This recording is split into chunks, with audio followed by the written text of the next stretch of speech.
各位告诉我，中国国足现在世界排名大概多少？100，在亚洲属于几流？3流，老踢不过韩国。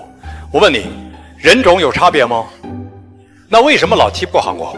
其中有一件事儿给大家讲讲，我当时感触很深。2008年北京奥运会，韩国队有一场国家队比赛在北京举行，结果开始比赛之前，当家球星高烧39度，一直带病跑完全程，而且几乎是跑的最多的。后来他下来以后就虚脱了，咱们的记者了解以后，就现场对他做了个采访，说您都高烧39度，为什么要带病参加完比赛？这个韩国球员当时听完脸腾就红了，先鞠了一躬，说了一声真对不起。作为职业球员，在大赛即将来临之际，我没有调整好自己的身体状态，这完全是我的责任，真对不起。这才叫职业球员，万事多从自身找问题，少强调客观原因，你和你的团队才有提升。 한국 축구를 절대로 중국이 이기지 못하는 이유가 바로 프로 정신, 직업 정신의 차이에 있다는 분석. 아무튼 이 동기부여 강사는 내 안에 있는 문제를 찾아서 자아 비판을 통해서 당신과 당신의 조직이 업그레이드 될 수 있다라고 말하고 있습니다. 아주 교묘하게 연결을 지었죠.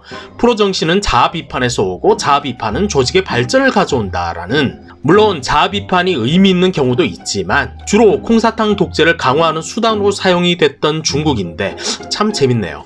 물론 39도 고열에도 가장 많이 뛰고 몸 관리 못한 걸 사과까지 했던 선수가 누구인지까지 제가 찾지를 못했지만 어떤 힘든 상황에서도 최선을 다하는 직업정신, 프로정신을 가지고 있는 한국 축구가 얼마나 대단한지를 칭찬해주는 MSG 맛이 강한 칭찬이었습니다. 그런데 최근 중국에서 이런 한국 축구 선수의 이 프로정신 이야기까지 언급을 해가면서까지 대만의 락밴드 우에티엔이라는 그룹의 프로정신 부재를 엄청나게 까대고 있는 중입니다. 우에티엔은 대만의 비틀즈, 화류, 락 음악의 자존심이라고 불리고 있는 락밴드입니다. 근데 얘들이 샹하이 콘서트에서 립싱크를 해버린 겁니다. 실제 중국에서 영리를 목적으로 한 콘서트에서 립싱크하는 건 위법 행위다라고 규정하고 있습니다. 그리고 이런 경우에는 관중들이 손해배상을 청구할 수 있다라는 규정까지 있다는데 하지만 상업 목적의 콘서트에서 립싱크해서 벌금을 물어도 900에서 1800만 원의 벌금이 달합니다. 그리고 지금 4일째 우에티엔의 샹하이 콘서트 립싱크 사건은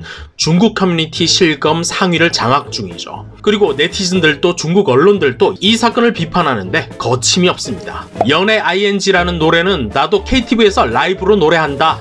음향 감독님, 갑자기 마이크를 켜버리시면 어떡합니까? 내가 좋아하는 가수가 노래를 너무 많이 불러서 삑살이 난다고 해도 난 이해할 수 있어. 가수 나이도 있고 하니까 이해한다고. 노래가 잘 안 돼서 마이크를 팬들한테 넘겨도 팬들이 합창을 해줄 수 있고 가수가 너무 힘들어해서 같이 노래하자고 해도 나 이해를 하겠는데 난 립싱크를 했단 사실만큼은 용납이 안 돼. 짧은 지식, 립싱크는 위법 행위야. 나 지금 우에티엔 노래를 듣고 있는데 매번 쟤들 콘서트에서 입모양이 굉장히 과장된 게 보이는데 쟤들은 콘서트 때마다 저 짓을 했던 거야? 야, 그래도 우에티엔인데 쟤들이 립싱크를 했다고? 콘서트에서 라이브를 해야 된다는 건 팬들에 대한 기본적인 존중 아닌가? 야, 댓글판에서 립싱크 옹호하는 애들도 있네. 야, 콘서트 공연의 그 가격이 얼마나 비싼데 팬들이 녹음한 노래 들으려고 거기까지 가야 되냐? 다들 립싱크를 한다 해도 우에티엔만은 아닐 줄 알았다. 야, 락밴드가 제일 잘하는 게 바로 라이브 아냐? 이렇게 중국 팬들은 수십 년간 응원을 했던, 사랑했던 이 대만의 락밴드에게 배신감을 느꼈고 중국 언론들도 엄청나게 비난 중입니다. 우에티엔의 콘서트 립싱크로 6억 위안, 110억을 벌었다. 확인된 12곡 중에 절반이 립싱크였다. 이들의 배신감은 당연하기도 합니다. 주걸륜과 함께 화류음악의 자존심이었거든요. 무슨 엄청난 댄스를 함께 해야 되는 아이돌도 아니고 락밴드라면 폭발적인 라이브가 자존심이어야 될 텐데 한류가 더 이상 설치지 못하게 하자라고 외치던 주걸륜이 유일하게 듣는 존경하는 화류음악의 자존심이라는데 이렇게 화류음악 팬들의 인생이 립싱크로 얼룩진 모습입니다. 물론 이게 중국인들이 느꼈을 배신감과 충격이 아주 컸을 뉴스이긴 할 텐데 이 뉴스가 4일째 커뮤니티 실검 상위권을 우려먹고 있다는 건 그닥 정상적으로 보이지는 않습니다. 항상 심각한 이슈는 잡다구리한 이슈로 뒤덮이기 마련이죠. 중국인들이 동의할진 모르겠지만 사실 이번 뉴스도 그렇다는 느낌이 아주 강합니다.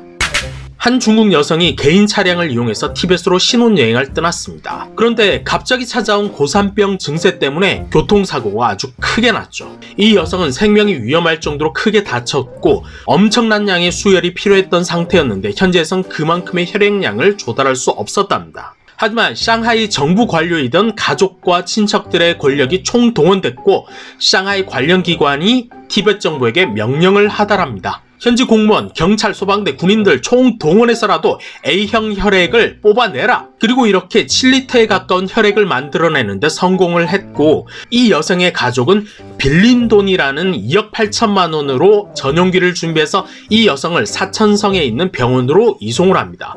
그리고 차량 이송 과정 중에도 신호등 조작을 통해서 한 큐의 병원까지 이송을 하고 치료를 받게 했답니다.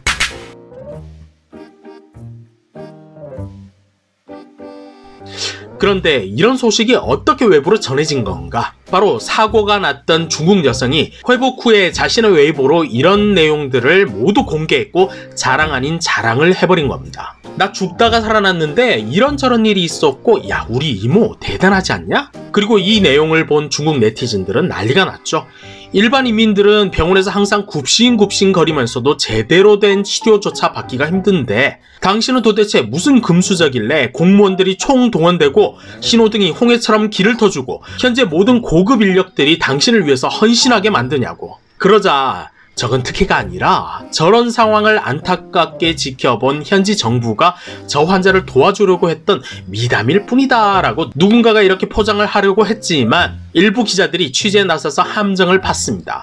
여보세요? 지금 제가 그 여자 사건이랑 똑같은 상황에 처해 있는데 지금 제가 외지에 있거든요? 상하이 관련 기관에서 그때처럼 저 좀 도와주시면 안 될까요? 그러자 돌아온 대답은 아주 차가웠죠. 저기요, 외지에서 수혈이 필요하면 정상적인 통로를 거치시고 현지 병원에다 신청을 하십시오. 이 기사에 네티즌들은 더욱더 열이 받죠.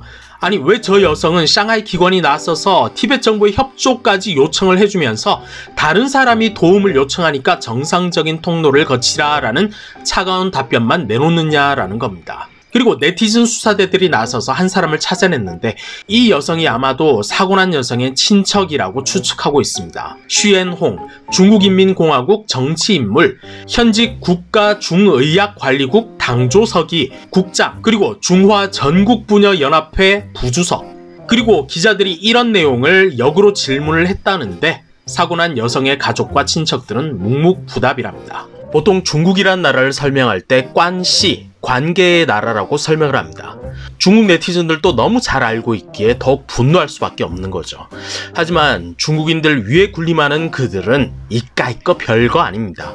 관시는 바로 돈으로 만드는 거니까요. 인터넷으로 떠도는 소문은 인플루언서 몇만 매수를 하면 아주 쉽게 입막음이 가능합니다. 중국에선 이까이거 별거 아닙니다. 上海市卫健委今天我必须点名表扬您。 最终把女儿从死亡线上拉了回来，这不管怎么看都是一个正能量的故事啊！但竟然黑化了。于女士的父亲说，租飞机的钱是借的，自己就是普通家庭，在单位里开车。其父亲是一名普通司机，是领导主动借给他一大笔钱的，就都会出于好心主动去献血。献血是当地干部群众看到求助信息后的自愿行为，并不是强制要求。